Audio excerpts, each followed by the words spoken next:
शुरुआत करते हैं। मध्य प्रदेश में कांग्रेस आदिवासियों को साधने में जुट गई है। आज कमलनाथ सिवनी में मॉब लिंचिंग का शिकार हुए 2 आदिवासियों के परिवारों से मुलाकात करेंगे। वहीं दिग्विजय सिंह कल देवास के बागली में होने वाले आदिवासियों के प्रदर्शन में शामिल होंगे। बीजेपी ने कमलनाथ और दिग्विजय सरकार के दौरान आदिवासियों के लिए चलाई गई योजनाओं पर कांग्रेस से श्वेत पत्र जारी करने को कहा है। मंत्री विश्वास सारंग ने कहा कि आदिवासियों के नाम पर कांग्रेस सिर्फ सियासत करती है। बीजेपी पर पलटवार करते हुए कांग्रेस ने कहा कि सत्ता में बीजेपी है और विपक्ष से श्वेत पत्र मांगा जा रहा है। बीजेपी आदिवासियों के लिए क्या कर रही है, पहले खुद श्वेत पत्र जारी करे। तो अब हमने तो जो योजनाएं बनाई वो बंद करने का काम उन्होंने किया और अब तो सीधे सीधे कल उनके ही आदिवासी विधायक हीरालाल अलावा ने ही उनकी कार्य पद्धति पर प्रश्न चिन्ह लगा दिए। उन्होंने कहा है कि आनंद राय जो कि कांग्रेस के पपेट हैं, जो कांग्रेस की बातें और कांग्रेस के प्रवक्ता के रूप में बात करते हैं, उन पर ही आज कल इल्जाम लगा दिए हीरालाल अलावा ने। तो हीरालाल अलावा तो आदिवासी समाज के ही हैं, वो प्रतिनिधित्व करते हैं विधानसभा का। कांग्रेस ने ढोंग कभी नहीं किया।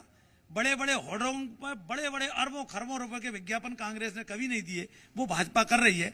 भाजपा क्या है, ढोंग ज्यादा करती है, दिखावा ज्यादा करती है, करती कुछ नहीं है। कांग्रेस का एक मूल अंतर है। पर आपसे अब श्वेत पत्र मांग रहे हैं। अरे हमसे काहे का श्वेत पत्र मांगेंगे?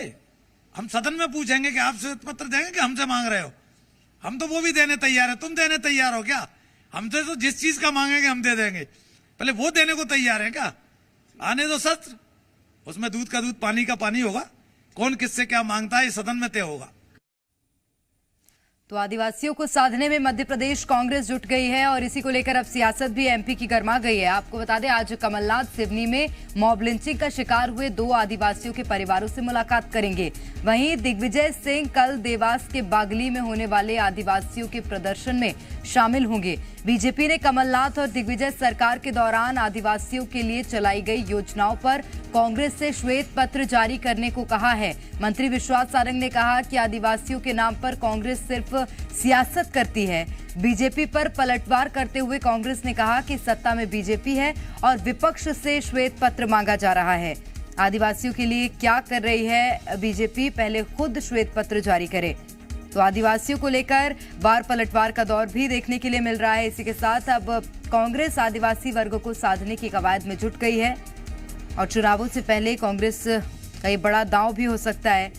लगातार रणनीतियां बना रही है कांग्रेस और आज कमलनाथ आदिवासियों से मुलाकात करेंगे। आगे बढ़ते हैं, प्रमोद शर्मा हमारे साथ अधिक जानकारी के साथ जुड़ गए हैं। प्रमोद से जानेंगे। प्रमोद, आदिवासियों को साधने में कांग्रेस जुटी हुई है, अभी फिलहाल क्या रणनीति है? दिग्विजय सिंह, कमलनाथ दोनों ही बड़े नेता हैं, दिग्गज नेता हैं और दोनों ही बड़े कार्यक्रमों में, हालांकि कमलनाथ तो पीड़ित परिवारों से मिलने जा रहे हैं, दोनों के कार्यक्रम अलग अलग है। बीजेपी का इस पर क्या वक्तव्य है? देखिए, बीजेपी तो हिसाब मांग रही है। एमपी में भाजपा की सरकार है, लेकिन सरकार के जो मंत्री हैं विश्वास सारंग, वो कमलनाथ और दिग्विजय सिंह से उनके कार्यकाल में आदिवासियों के लिए उन्होंने क्या कामकाज किया वो पूरा हिसाब मांग रहे हैं और कहा है श्वेत पत्र जारी करें। दरअसल ये पूरा देखिए जो सियासी जो आर पार है वो इस वजह से शुरू हो गई है क्योंकि सिवनी में मॉब लिंचिंग से जो 2 आदिवासियों की मौत हुई है और वहां पर पीड़ित परिजनों से मिलने पूर्व मुख्यमंत्री कमलनाथ पहुंचे हैं, तो ये बीजेपी को ऐतराज है इस बात से। और आने वाले कल ही में देखिए देवास में भी एक आदिवासियों का बड़ा प्रदर्शन है और वहां पर कांग्रेस पार्टी के नेता भी जाएंगे। और जिस तरीके से कल अलावा ने मोर्चा खोला, बीजेपी को वो मौका दे गए और उन्होंने कहा कि कांग्रेस पार्टी षड्यंत्र रच रही है। और दूसरी तरफ जब विश्वास सारंग के इस बयान को लेकर हमने जब कांग्रेस पार्टी के विधायक सुरेश राजे से चर्चा की, प्रेरणा तो देखिए उनका कहना है कि उल्टा चोर को बाल को डांटे, सत्ता में आसीन बीजेपी है, श्वेत पत्र उल्टा विपक्ष से मांग रही है। देखिए श्वेत पत्र को लेकर आर पार हो गई है। विपक्ष सत्ता पक्ष से मांग रहा है कि आपने आदिवासियों के लिए क्या किया और अपने आप को आदिवासी हितैषी कांग्रेस पार्टी बता रही है, और सत्ताधारी भाजपा हिसाब मांग रहे हैं कमलनाथ के 15 माह में आदिवासियों को क्या क्या कामकाज किए आपने, क्या विकास योजना है। तो पूरा आदिवासियों को लेके आर पार इस देखिए, भले ही मौसम में थोड़ी सी ठंडक आ गई है, लेकिन सत्ता की कुंजी किसी के भी हाथ से ना खिसक जाए, इसीलिए बयानों में गर्माहट तो देखिए 7वें आसमान पर देखी जा रही है। और पहले ही रणनीति कांग्रेस पार्टी ने बना ली है, क्योंकि 18 में जिस तरीके से सीटें बढ़ी कांग्रेस की, और पिछले जो बाई इलेक्शन है उपचुनाव विधानसभा के, उनमें जिस तरीके से आदिवासी विधायक टूट कर गए और फिर बाद में बीजेपी की तरफ से वो लड़े और जीत गए, तो कहीं ना कहीं कांग्रेस को डर सताने लगा, और कांग्रेस अब नई रणनीति के तहत मैदान से आदिवासियों की लड़ाई लड़ती नजर आ रही है। और सिवनी की जो मैदान से आदिवासियों की लड़ाई लड़ रही है, और शायद कांग्रेस को प्रमुख ये समझ में आ गया है कि ये जो वर्ग है ये बहुत महत्वपूर्ण वर्ग है, अगर ये वर्ग साथ रहा तभी कुछ 2023 में हो सकता है हमारा। देखिए, तो कुंजी है, यदि आपको सत्ता की दरवाजे में एंट्री करना है तो ताले की चाबी आदिवासियों को कहा जाता है, ये परंपरा रही है। राजनीतिक जो पंडित हैं वो यही कहते हैं कि आदिवासियों को जिसने साध लिया, क्योंकि कुछ आंकड़े आपको फ्लैशबैक में प्रेरणा बता दूं, 15 सालों तक 18 से पहले बीजेपी काबिज रही।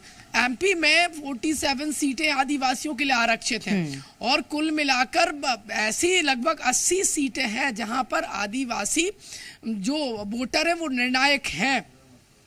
और पिछले 15 सालों में बीजेपी के साथ आदिवासी जुड़े रहे, और इससे पहले ये वोटर जो आदिवासी है वो कांग्रेस के परंपरागत वोट रहे, इसीलिए एमपी की सियासत में ज्यादातर कांग्रेस पार्टी काबिज रही। और जब आदिवासी बीजेपी के पक्ष में आए तो कौन काबिज रहा? बीजेपी रही। लेकिन 18 में बीजेपी से यह वर्ग खिसक गया और ज्यादा सीटें आ गई किसकी? कांग्रेस। और 23 में ये वर्ग किसके साथ होगा प्रमोद, ये भी निश्चित रूप से